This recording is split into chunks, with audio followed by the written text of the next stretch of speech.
You are listening to a Clarkesworld Magazine podcast with your host and narrator, Kate Baker. Greetings, Clarkesworld citizens. I hope this podcast finds you extraordinarily well. I hope that April has been kind to you. This is our last story for the month. Issue 187. I want to thank you for your ongoing support.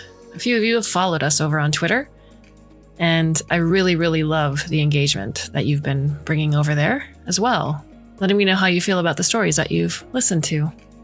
Thanks for being a part of this wonderful community. And thank you for your ongoing support.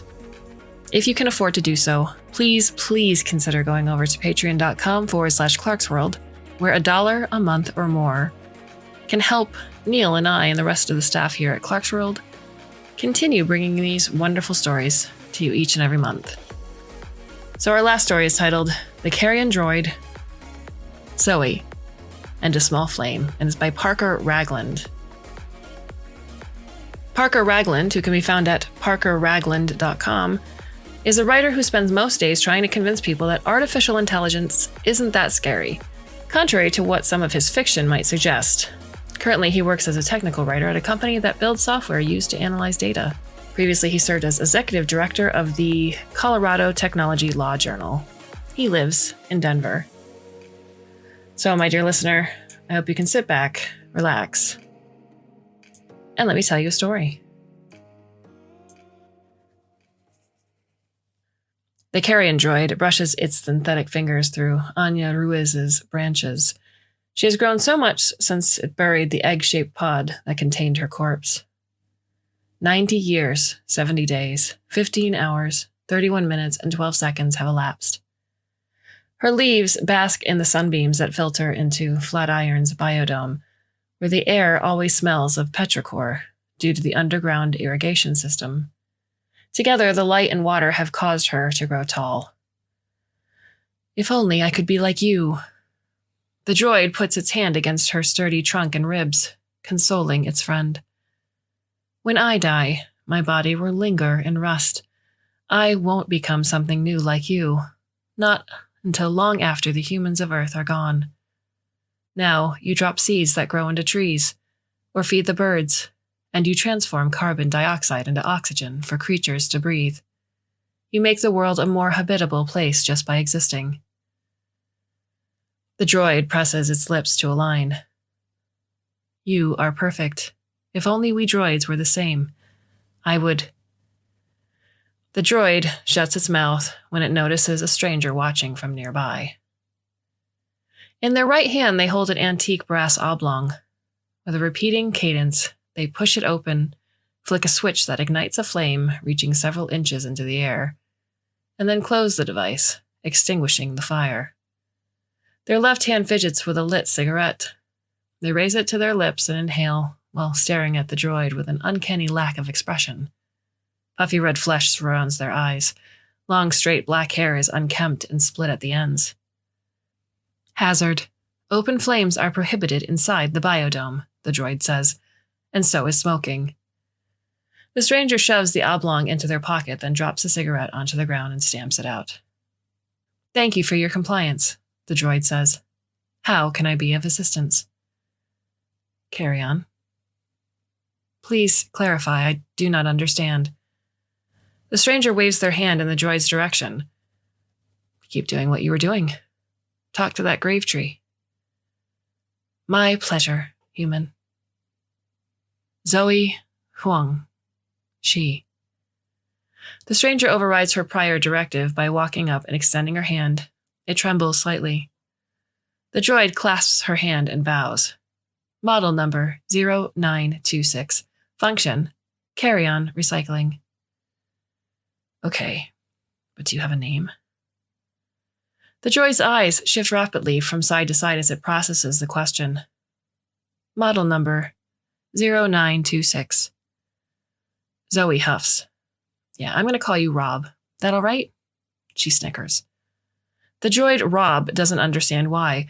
Regardless, it bows again and says, I'm honored to be named by a human. Please excuse any improper etiquette I display. I rarely converse with people. My neural networks that handle interactions may be undertrained. I apologize if my language is stilted, incoherent, or incorrect. Zoe dismisses Rob's apology with a wave. then looks at Anya Ruiz. Did you know her when she was alive or something? She is still alive. I mean, did you know her when she was alive, like as a human, not a tree? No, I did not have the pleasure of knowing Anya Ruiz when she was in human form. Zoe sucks on the inside of her cheek for a moment before releasing it with a smack. Well, then how do you know it would be a pleasure knowing her? The response comes from Rob as if with urgency. Because Anya Ruiz was human. Zoe blinks and sputters out a half laugh. That's it? Just being human makes someone pleasant? Yes. Creases form on Zoe's face. A sheen coats her eyes, and her gaze drifts elsewhere. Do you treat them all this way? Her voice wavers. The grave trees? Yes, I do. Zoe smiles pitifully.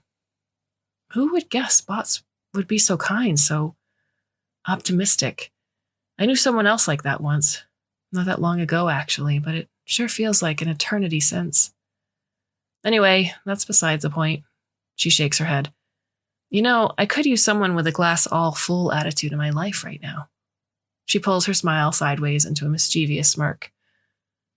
What are you doing for lunch? The people sitting at the dining sets outside the cafe near the Arbitrary stare at Rob as it approaches, following closely at Zoe's heels. The diner's eyes glance away when Rob tries to meet their gazes. It is suddenly conscious of the many patches of dirt all over its bodysuit and feels a sequence of heavy thumps in its chest. Its central processing unit starts to heat up. How many? A service droid asks. Zoe holds up a pair of fingers. When do you expect the rest of your party to arrive? She frowns, then points her finger back and forth between Rob and herself. This is the whole party. Please follow me. Rob and Zoe take their seats in a corner of the cafe that seems distant from everywhere else. A chalkboard separates them from the other patrons. Doodles of flowers and trees are drawn on it, perfectly.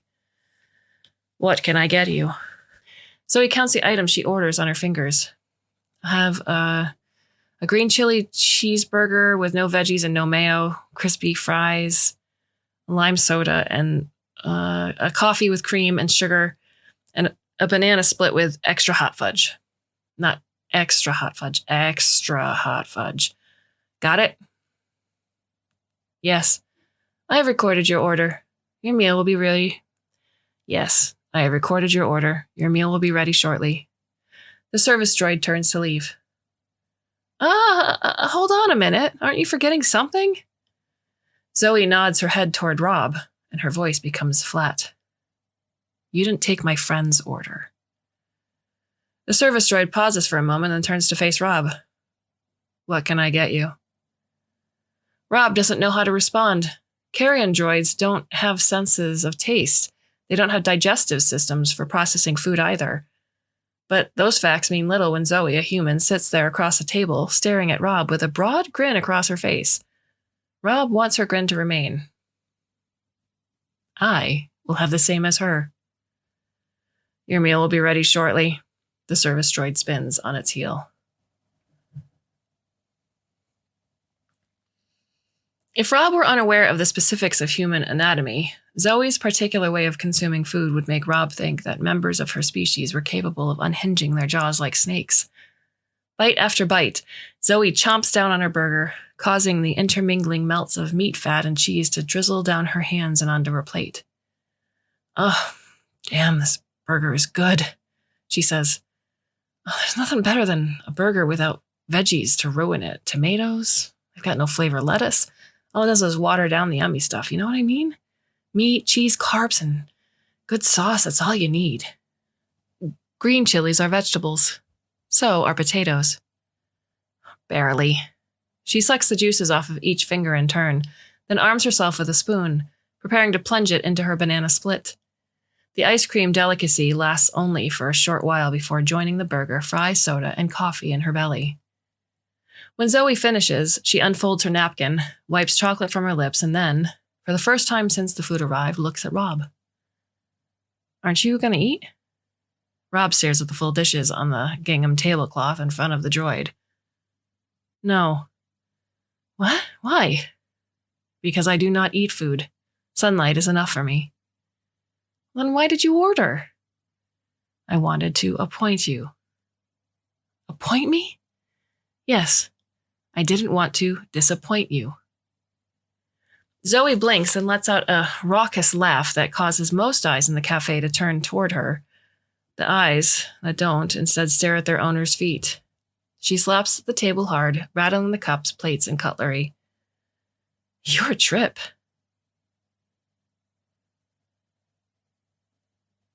Rob's neural networks are unable to infer the meaning of the word trip in this context.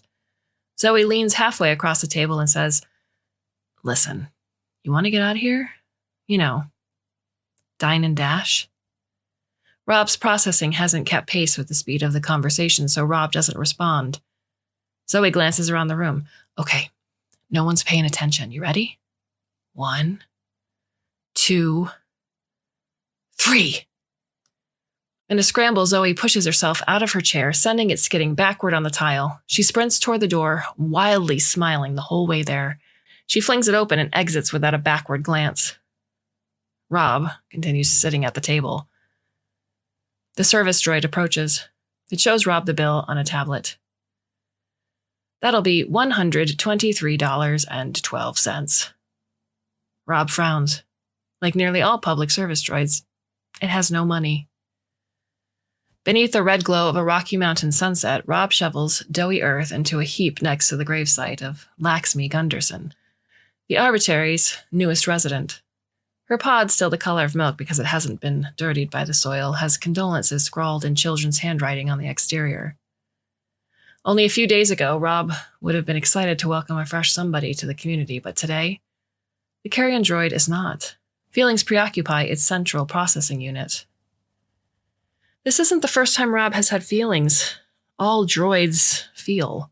Their makers understand how intricately emotions regulate conscious behavior. Rob knows guilt-free tiredness after a day of hard work and the compulsion to avoid looking at a person weeping in public. More recently, Rob has experienced the warm bliss that comes when someone, a human no less, chooses to spend time with another, and so the tight twistedness of abandonment. The latter has lingered ever since Zoe left Rob sitting alone inside the cafe and didn't come back. Why did she leave? Rob wonders. Had the droid said something wrong, offending her? Probably. Rob was, after all, nothing more than a droid. Over and over, Rob plays back its memories of the time it spent with Zoe, but without revelation. When the Carrion Droid finishes digging, the sun has set, and the Arbitrary has become dark. There, beneath the blurred starlight penetrating the biodome, the droid feels lonely, even though its friends, the grave trees, surround it. Perhaps it will soon have a new friend in Laxmi Gunderson too, but that doesn't make the droid feel any better right now. The droid reflects on the way Zoe was friendly, the way she ate her food, the way she talked and laughed with her mouth full, the way she went on tangents during conversation. Trees don't do any of those things. The memories of Zoe linger in Rob's central processing unit, and as a result, instead of the excitement the droid typically experiences when burying someone, an ache pounds inside the droid's chest, hard enough that the emotion is unbearable. Exhausted, the droid lies down in Laxmi's gravesite. The cool, wet ground holds the droid, but it feels no comfort. Regardless, it stays there because it lacks the energy to do anything else. Do you always sleep in graves? It's kind of weird and creepy, you know. Rob recognizes the teasing rhythm of Zoe Huang's voice. The droid shields its eyes from the morning light slipping through the gaps in the foliage. Zoe stands on the ground beside the grave, looking down at Rob, once again fidgeting with her antique brass oblong. You came back. Why? Well, to see you, dummy. I had to come find you after you abandoned me. Why'd you let me dine and dash on my own? Seriously, you just sat there on your ass yesterday. You didn't even try to follow me. Where the aching feeling has been, a sinking feeling of guilt appears. Before now, Rob hasn't considered the possibility that the droid's own actions might have caused its loneliness. I did not. Whatever. Don't worry about it. Zoe extends a finger toward Laxmi Gunderson's pod. So who's this? Someone interesting, I guess, judging by all the signatures on her pod. She taught arithmetic to children. I never got math, says Zoe. Computers are way better at it than us people, so I say we should leave the numbers to them. Anyway, are you coming with me this time? Zoe leads Rob out of the Arbitrary, past the houses and streets in the town of Boulder, and up the overgrown trails only tread by the engineering droids that maintain the biodome.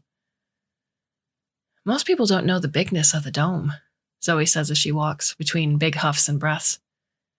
It looks closer than it really is, like clouds or objects in a rear view. It stretches all the way up into the foothills, covering most of the Flatirons and even Bear Peak. Rob tries to pay attention to Zoe's words, but the increasing drench of sweat on the back of her shirt distracts the droid. Do you need to rest? Rob asks. No, I'm fine. With each step, Zoe places a hand on her knee to lever herself up the trail, up the mountainside. Besides, we're nearly there. Where? It's a surprise, silly. Stop asking. Muted, the pair hike higher into the mountains. Smooth slopes and uniform pines transform into jagged outcroppings, ornamented by firs, pinyons, and one-seeds. The morning mists have yet to dissipate, and there's a biting chill, too, which the light from the sun does little to burn away.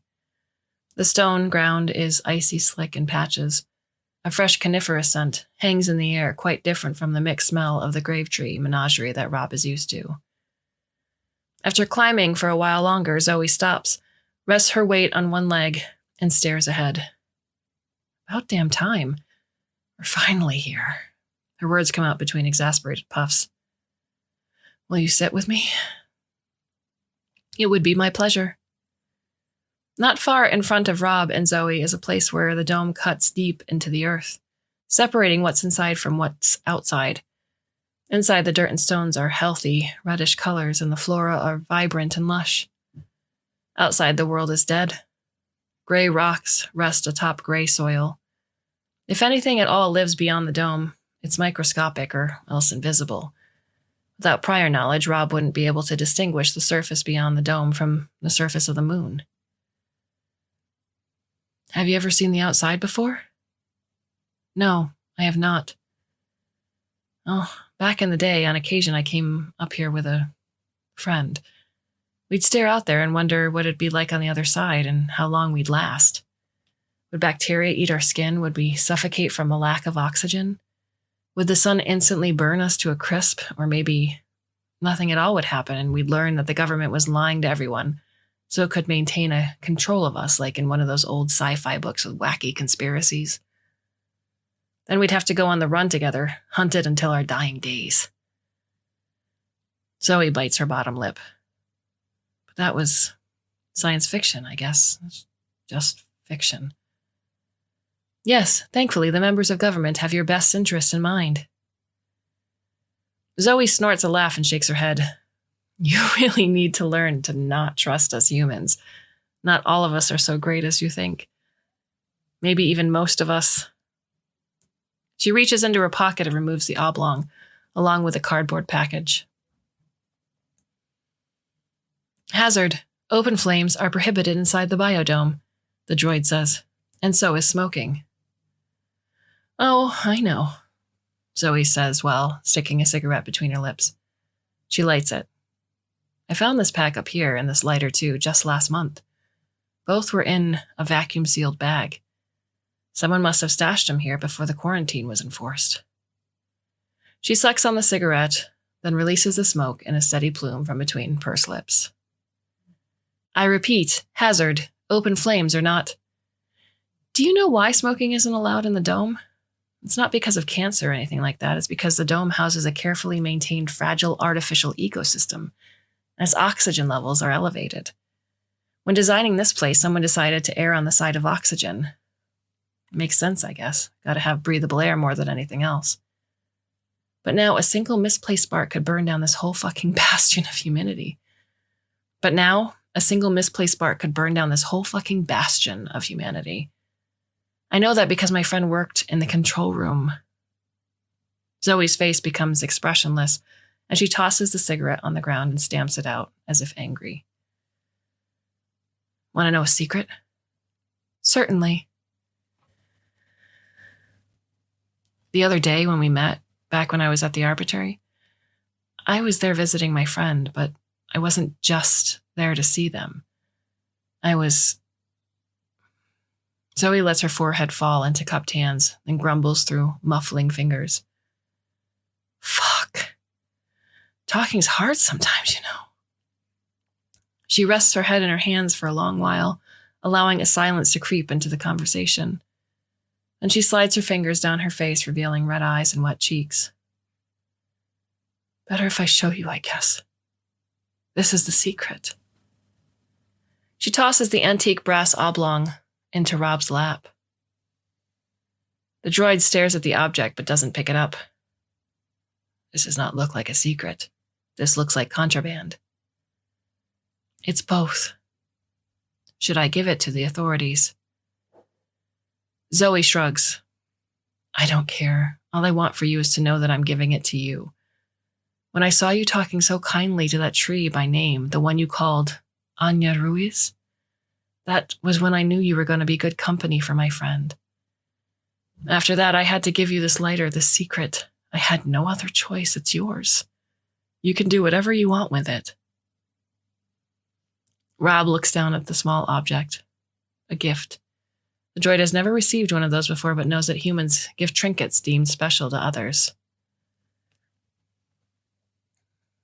The sweltering heat from the sun is cooled by the climate control regulating the temperature in the biodome. But Rob pretends it can feel the star's energy burning from overhead, heavy and oppressive. The droid acts out, wiping sweat from its brow, performing a task repeated thousands of times. Its shovel bites into the earth, slices deep, then extracts a clod. The mountain next to the gravesite grows slowly and steadily, not unlike the contents in the bottom half of an hourglass. But today, the task of digging is more difficult than ever before. Rob senses a pang behind its eyes and reflexively grasps the brass oblong that dangles from its neck. Feeling the cold metal, the droid is comforted. Countless hours conversing with Zoe eventually trained its neural networks well enough to understand the meaning of her secret. Rob will carry that piece of her to the end of the world. What are your thoughts on the story? You can leave us a comment or a question over on the Clarkesworld Magazine website itself, and that is Clark with an E, but you have to go to the About Us page. There you'll find all of our contact information. We want to thank you for joining us for this April month of stories. Please join us for May's, starting after this. And so, my dear listener, I bid you a very fond and hopefully very temporary farewell.